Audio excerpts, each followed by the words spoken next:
एक तरफ घर आए अयोध्या में हमारे रामलला और दूसरी तरफ धरने पर क्यों बैठे हैं राहुल गांधी। बीजेपी राज में क्या क्या हुआ, तो ये आपके सामने दो तस्वीरें देखिए कि एक तरफ तो अयोध्या में रामलला का भव्य समारोह है और दूसरी तरफ असम में राहुल गांधी अपनी यात्रा में धरने पर बैठे हुए हैं, क्योंकि उनका ये आरोप है बीजेपी ने उनको मंदिर जाने से रोका।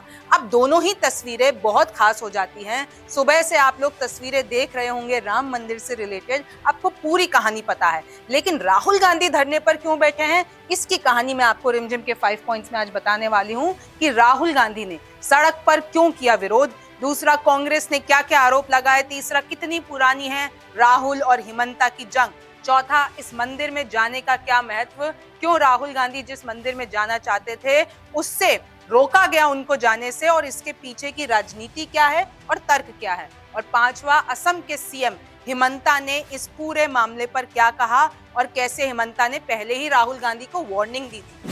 सबसे पहला है कि राहुल गांधी ने सड़क पर क्यों किया विरोध। ये तस्वीरें जो मैं आपको बता रही हूँ ये असम की है। उनको मंदिर जाने से रोका गया और फिर वो सड़क पर विरोध करने बैठ गए, आसपास उनके भजन बज रहे थे। आखिर इसके पीछे की क्या कहानी है।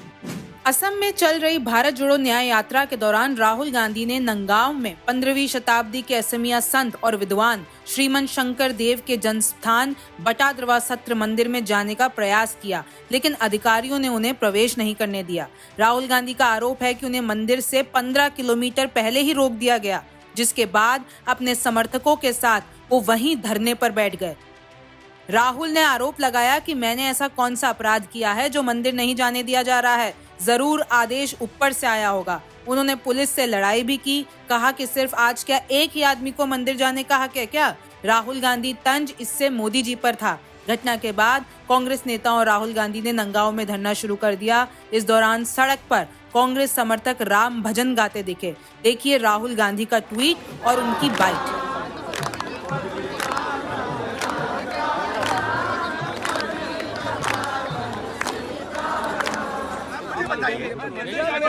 मुझे बताइए मैंने गलती क्या की? अब वहाँ इनवाइट किया गया, अब एडमिनिस्ट्रेशन कह रहा है नहीं जा सकते हैं, तो मैं पूछ रहा हूँ क्यों नहीं जा सकते हैं, क्या गलती की? I think they've been pressurized. So now we're asking if Gaurav can go because he's the local MP. So they're finding out. They've obviously been ordered from on top. They don't want me to go.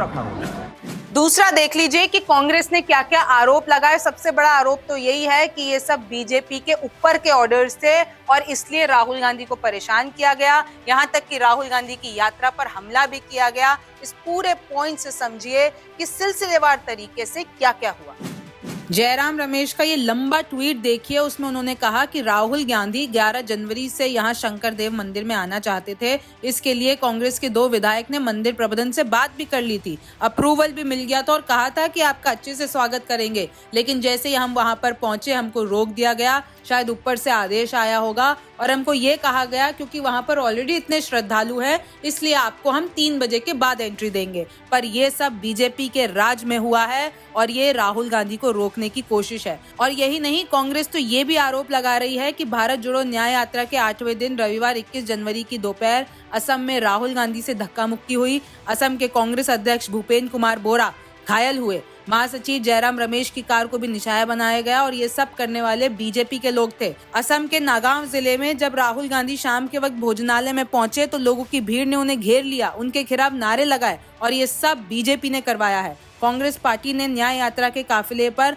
48 घंटे में दूसरी बार हमले के आरोप BJP पर लगाया। राहुल गांधी ने कहा, आज बीजेपी के कुछ कार्यकर्ता झंडा लेकर हमारी बस के सामने आ गए, मैं बस से निकला वो भाग गए, हमारे जितने पोस्टर फाड़ने हैं फाड़ दो, हमें कोई फर्क नहीं पड़ता, हमारी विचारधारा की लड़ाई है, हम किसी से नहीं डरते हैं, ना ही नरेंद्र मोदी से, ना असम के मुख्यमंत्री से। 20-25 बीजेपी के कार्यकर्ता नेता झंडा लिए हमारी बस के सामने आ गए, जितने हमारे प्लैक कार्ड्स फाड़ने फाड़ दो, कोई फर्क नहीं पड़ता हमें, हमारी विचारधारा की लड़ाई है, हम किसी से नहीं डरते हैं, ना नरेंद्र मोदी से डरते हैं, ना यहाँ के चीफ मिनिस्टर से डरते हैं। इससे पहले 19 जनवरी की रात को भी कांग्रेस ने न्याय यात्रा पर भाजपा के हमले का आरोप लगाया था। कांग्रेस ने एक वीडियो भी जारी किया था जिसमें कुछ गाड़ियों के शीशे टूटे हुए दिख रहे थे। साथ ही कुछ लोग पार्टी के होर्डिंग और बैनर को उखाड़ते हुए दिख रहे थे। अब तीसरा मन में सवाल आता है कि भैया ये राहुल और हिमंता बिस्वा शर्मा मैं आपको पहले बता दूं कांग्रेस के ही थे। आखिरकार ये लोग खुलेआम इतना क्यों लड़ रहे हैं? इनकी लड़ाई के पीछे की जड़ क्या है और इतिहास क्या है? 14 जनवरी को मणिपुर से शुरू हुई भारत जोड़ो न्याय यात्रा जब पिछले गुरुवार को असम पहुंची, तभी से राहुल गांधी और हिमंता बिस्वा शर्मा के बीच बयानबाजी चल रही है। कांग्रेस नेता राहुल गांधी ने अपनी एक सभा में कहा कि असम के मुख्यमंत्री हिमंता बिस्वा शर्मा देश के सबसे भ्रष्ट मुख्यमंत्री हैं और ये भी कहा कि वो अन्य बीजेपी मुख्यमंत्री को भ्रष्टाचार सिखा सकते हैं। और आपके चीफ मिनिस्टर असम को बांटने का काम कर रहे हैं। आप जानते हो, मुझे कहने की जरूरत ही नहीं है कि शायद हिंदुस्तान का सबसे भ्रष्ट चीफ मिनिस्टर, सबसे करप्ट चीफ मिनिस्टर असम का चीफ मिनिस्टर है।